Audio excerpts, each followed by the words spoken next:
morning students, myself Tandel Alpa. Today I am going to take a revision of chapter 3. How does a computer work?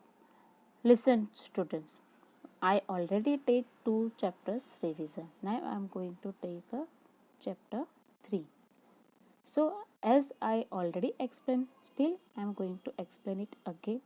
So listen and try to understand carefully. Okay, as we know, a computer cannot work on its own. Computer खुद काम करता नहीं है. We need to enter letters, numbers and instructions into the computer to make it work. Means computer को क्या काम करना है, तो हमको डेटा या लेटर है, नंबर्स है वो, या फिर इंस्ट्रक्शंस है वो हमको देना पड़ेगा.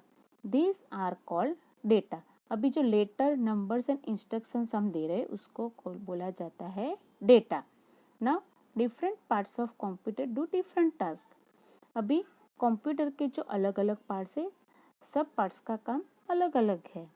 The computer works in 3 basic steps. अभी जैसे पार्ट्स उसके अलग अलग है, अलग अलग काम करते हैं, सबके काम अलग अलग हैं. जैसे स्कूल में देखते हो टीचर पढ़ाते हैं और स्टूडेंट पढ़ते हैं, same like. So in computer there are different parts, सबके काम अलग अलग होते हैं.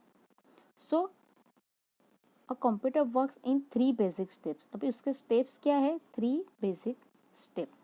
1 is input, second is process and output. Look at the picture. Blunt pencil is there, so it is input. अगर हम रियल लाइफ एग्जांपल देखें तो blunt pencil is input.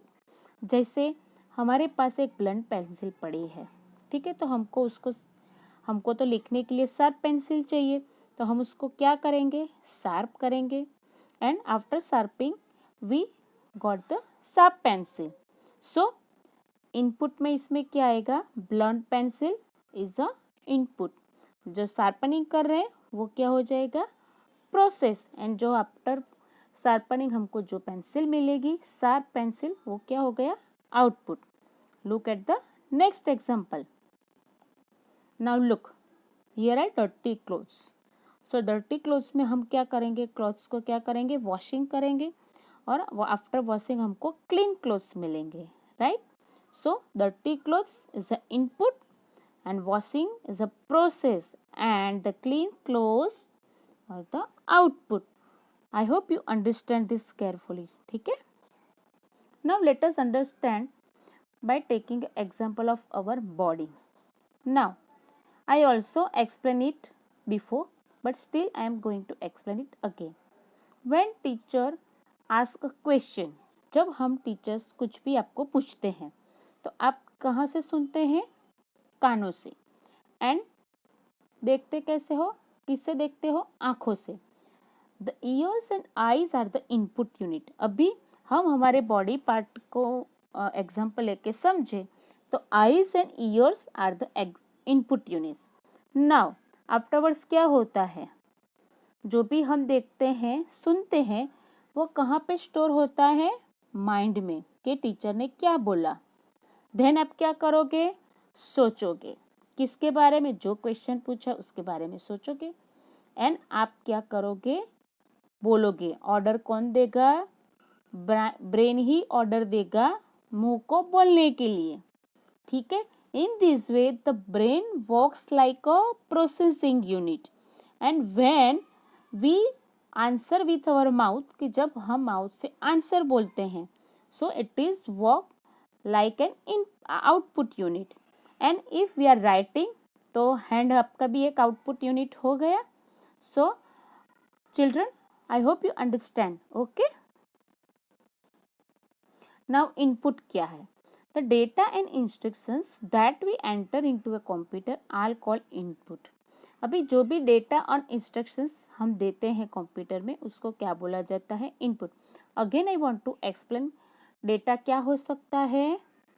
Letters, numbers और instructions. Okay. We input data using a keyboard and a mouse. हम data किससे enter कर सकते हैं? कीबोर्ड और माउस से। नाउ इनपुट यूनिट क्या है? Keyboard and mouse. Now process, working on data is called processing.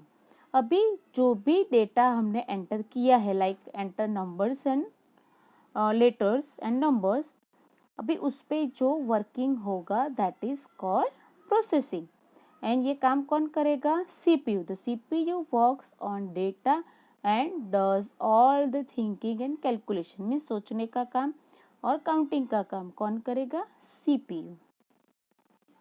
Now let us understand one more example. Understand the data and instruction together. Okay. Now here are two numbers 2 and 5 and उस पर क्या करना है? Addition करना है। अभी देखो, मैंने पहले ही आपको समझाया कि लेटर्स एंड नंबर्स, यहाँ पे नंबर्स हैं as a data and instructions क्या दी गई है? ऐड करना। अभी प्रोसेस क्या होगी? 2 + 5। अभी प्लस के जगह माइनस भी हो सकता है, डिवीजन भी हो सकता है, कुछ भी हो सकता है, लेकिन हमने एग्जाम्पल के लिए प्लस लिया है। Okay, now what will be the answer? 7। So 2, 5 and plus is the input and 2 + 5 जो प्रोसेस होगी that is called process and whatever answer we will get that is output. I hope children you understand this. Now output, after getting output, so 2, 5 आपको समझ में आ गया होगा calculation. Now output means the final result. When the CPU finish processing the data, the output is displayed on the monitor, right? जब भी CPU अपनी processing finish करता है तो आउट कहाँ पे डिस्प्ले होता है? मॉनिटर पे। Monitor and printer are the most common output device. अभी ये जो डिवाइसेस है वो आउटपुट डिवाइस है। क्या हम उसको मॉनिटर पे देखते हैं या उसकी प्रिंट आउट निकलते हैं? तो both are the output device. अभी याद रखने की चीज़ है, एक ध्यान से सुनना, जो मॉनिटर पे आउटपुट हम देखते हैं that is called soft copy and जो प्रिंट आउट हम निकालते हैं that is called hard copy. ये क्वेश्चन आपको पूछ सकते हैं एग्जाम में, तो आपको याद रखना पड़ेगा, ठीक है?